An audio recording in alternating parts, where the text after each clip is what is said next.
Hello everyone, સ્વાગત છે તમારું મારી યુટ્યુબ ચેનલમાં। તો હું હવે તો થાકી ગઈ છું કે રોજ રોજ નવું નવું શું બનાવું। વાગી જાય 7 7:30। તો ચલો હવે મને એક આઈડિયા આવી ગયો છે કે મને સવારના ભાત પડ્યા છે, તો ચાલો પછી હું આને કંઈક રેસીપી બનાવી દઉં।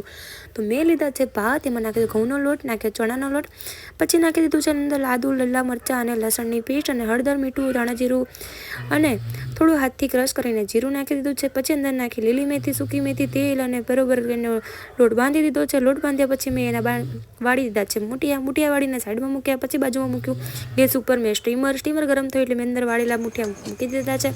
10 થી 15 મિનિટ મેં એને સ્ટીમ થવા દીધા। પછી એને મેં કટ કરી લીધા। કટ કરીને પછી મેં મૂક્યો વઘાર માટે મેં તેલ, જીરું, રાઈ, લીલા લીમડા અને હિંગથી વઘાર કરી દીધું છે। પછી વઘાર કરીને અંદર થોડી નાખી છે ખાંડ અને પછી લીંબુથી સ્પ્રિંકલ કર્યું છે અને પછી મેં ઉપરથી નાખ્યા છે ધાણા। ચાલો તો પછી અમે બધા મુઠિયાનો આનંદ મેળવીએ। ત્યાં સુધી તમે મારી ચેનલમાં નવા હોય તો તમે મારી ચેનલને સબસ્ક્રાઈબ કરવાનું ભૂલતા નહીં।